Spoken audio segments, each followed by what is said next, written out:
आप सभी श्रोता मित्रों को हार्दिक नमस्कार। आइए आज मैं सुनाने जा रही हूँ मनीषा कुलश्रेष्ठ जी की कहानी लाल डायरी। तो सुनते हैं कहानी लाल डायरी। मम्मी, मौसी भी क्या कैसियो बजाती थी? नहीं, हारमोनियम। मौसी के भी मेरे जैसे बाल थे, बहुत लंबे, घुटनों तक। मेरे मन में वह दृश्य उभर आया जब पापा ने उसकी मृत देह को गोद में उठाया था और लंबी 2 चोटियां नीचे लटक आई थीं। मैं विचलित हो गई। मौसी मेरी जैसी थी ना, अच्छा गाती थी, घने बाल, डार्क कॉम्प्लेक्शन। तभी तो आप कहती हो मेरी शैलजा है तू। तब मैं आपकी बड़ी बहन थी, अब मैं छोटी हूँ। नहीं रे, तू तो गोरी है। उसका रंग तो था श्यामल, चमचमाता श्यामल सितारों की छांव वाली नीली झाई मारती आधे चांद की रात सा। कहकर अपनी 10 वर्षीय बेटी को अंक में भर लेती मैं। वह मेरी नमी से झिलमिलाती आंखें देखती और चुप हो जाती। हैरान हूँ, इतना लिखा, उस पर एक कविता तक न लिखी। हमेशा तो मन में रही वह उदास मुस्कान लिए चुपचाप मुझे देखते हुए। कैसे लिखती? कोई भी तो उसका नाम तक नहीं लेता था घर में। मम्मी चुपचाप पूजा करके उसकी बरसी के दिन अपने स्कूल की गरीब लड़की को कपड़े किताबें दिला देती थीं। कैसे नाम लेते हम सब, एक ही ठंडी सी आग में जलते आए हैं अब तक। उसके नाम से जुड़े सवाल भी तो बहुत थे। संसार ने पूछे वो अलग, मन जो करता था वो अलग। अपने बच्चों तक को तो अब जाकर बताया है, वह भी बस उतना ही जितना मोहक था। डरावना, भीषण, हताशा से भरा सब छिपा लिया। मम्मी, मौसी को क्या हुआ था? बीमार हो गई थी। बच्चे क्या इतने पर ठहर जाते? कैसे? क्या? कुछ सीवियर इन्फेक्शन था, बाहर कुछ खा पी आई थी। प्रश्न नहीं मरते, अपने पूरे तीखेपन के साथ लोगों के मनों में उगे रहते हैं, जिन्हें उखाड़ कर वे किसी को भी चुभा लेते हैं। शादी की बात चली थी तो सास ने मम्मी का मन कुरेदा था। सुना बहन जी, आपकी इस लड़की से बड़ी। मम्मी ने कैसे संभाला ये वे ही जाने। शादी तय हो गई थी, पर यह प्रश्न जिंदा रहा। मुंह दिखाई के वक्त तो यह प्रश्न चुभोया गया ही, बाद में भी यदा कदा बहू की पढ़ाई, सुंदरता, सुघराई के तौल के दूसरे पलड़े में रखे जाने में यह इस्तेमाल हुआ। क्यों, क्या हुआ था तुम्हारी बहन को? बताया तो था आपको, स्टोव फट गया था। ऐसे कैसे? ज्यादा पंप लगा दिया था। गैस नहीं थी? नहीं, तब राजस्थान के छोटे कस्बों तक गैस एजेंसीज नहीं पहुंची थी। अच्छा, हमने तो कुछ और ही सुनी थी। मैं आहत होकर वहां से हट जाती, या पतिदेव ही अपनी माँ को आंख दिखा देते या टोकते। अंदर आकर पूछते, मम्मी की बातों का बुरा मत मानना। देखो ना, तुम लोग अपनी जाति समाज से दूर वहां राजस्थान में रहे, फिर भी यह बदनामी सब में फैल गई। मुझसे भी लोग पूछते हैं, वैसे हुआ क्या था? बताया ना? नहीं। वजह क्या रही होगी? किसकी? आत्महत्या की? मैंने कहा वह आत्महत्या नहीं थी, झल्ला गई थी मैं। अच्छा, मैं तुम्हें नीचा नहीं दिखा रहा, बस हम बात कर रहे हैं। आत्महत्या भी तो हो सकती है, उम्र ही कुछ ऐसी थी। कुछ हो गया हो उस उम्र की बच्ची को, क्या समझ कि अब क्या किया जाए। आज की लड़कियां तो फिर भी स्मार्ट हैं। प्रिकॉशन। तुम्हारी बहन होती तो तुम इसी तरह की बातें करते? बोलो। मैंने कंधे पर रखा हाथ झटक दिया, साथ ही झूठी सहानुभूति भी झटक दी। फिर सालों बाद आज भी वही।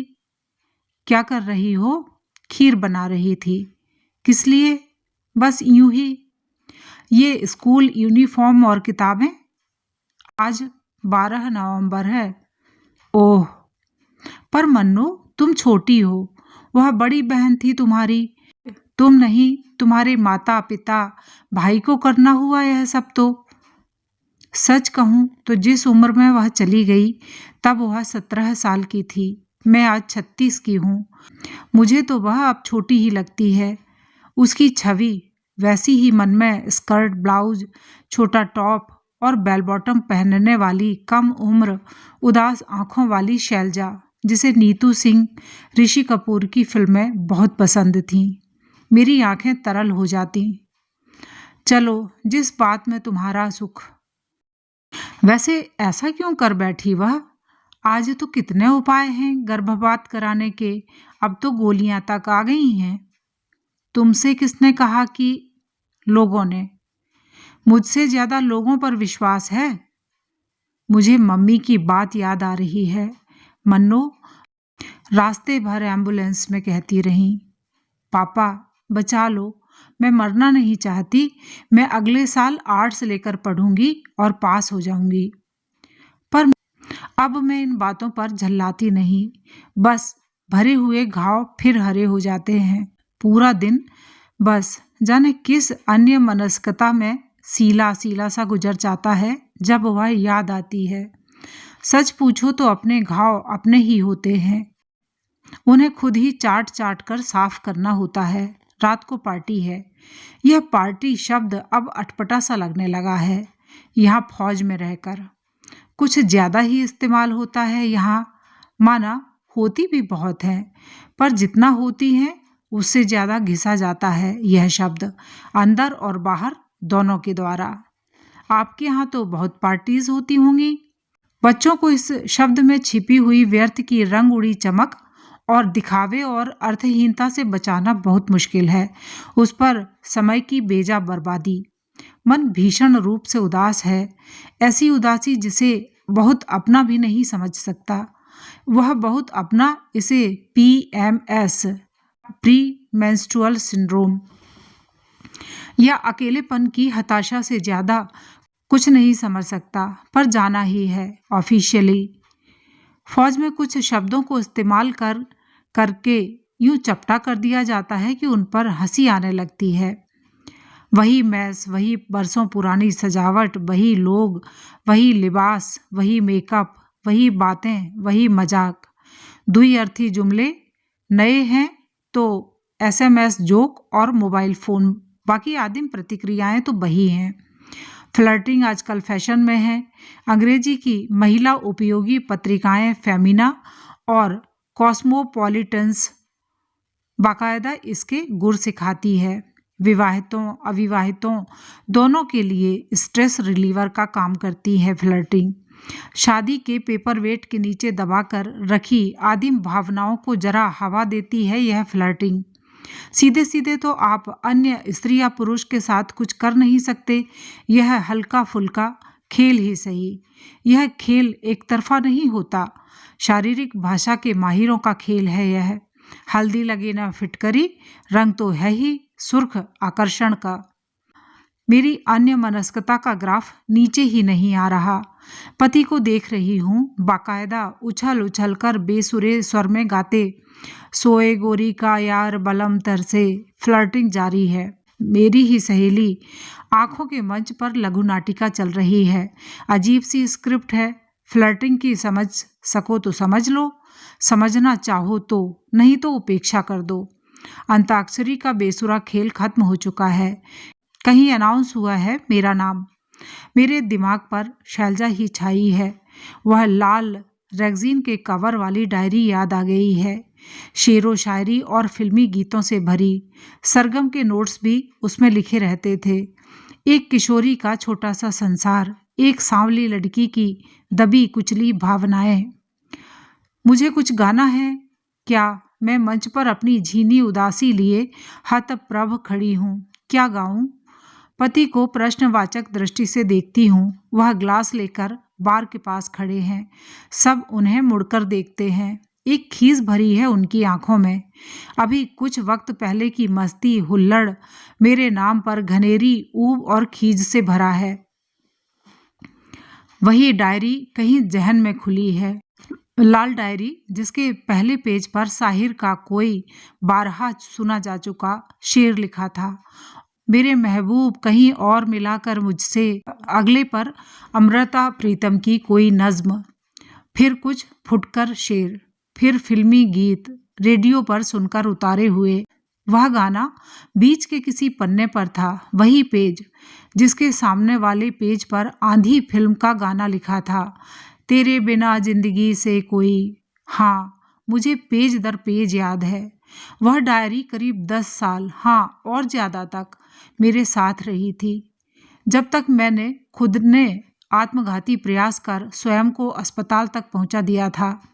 पुलिस वालों की जिल्लतों से एक बार पापा फिर रूबरू हुए थे। तब चचेरे बड़े भाई ने समझाया था, कुछ तो सोचो, तुम चारों भाई बहनों ने क्या मिलकर तुम्हारे पेरेंट्स को। और वह डायरी किसी ने मेरी अलमारी में से चुपचाप निकालकर जला दी थी। मैंने गुनगुनाना शुरू किया, उसी पेज पर मोतियों जैसे शब्दों में लिखा गाना। बहुत सुंदर गाती थी वह। चंबल की कसम फिल्म का गाना। पता नहीं मैं ठीक से गा सकूंगी कि नहीं। मैंने कभी यह गाना उसके अलावा कहीं किसी से या रेडियो तक पर नहीं सुना है। शब्द साथ देंगे स्मृति का कि बीच में ही बुझ जाएंगे। सिमटी हुई ये घड़ियां फिर से न बिखर जाएं, इस रात में जी लें हम, इस रात में मर जाएं। हालात के तीरों से छलनी है बदन अपने, पास आओ कि सीनों के कुछ जख्म तो भर जाएं।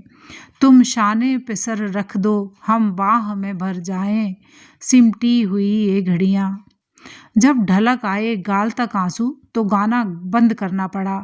मैंने कुछ थमकर अनाउंस कर ही दिया कि यह गाना मेरी बहन गाया करती थी, जो कि 17 साल की उम्र में ही दुनिया से चली गई, अपने गीत और लंबे बालों की स्मृति छोड़कर। आज उसका जन्मदिन है, 12 नवंबर। घर आकर पति खींचे हुए थे अपने दबे हुए अतीत के छोटे से टुकड़े को जरा सा उजागर कर देने पर। जरूरत क्या थी? I think you need some psychiatric clinical help.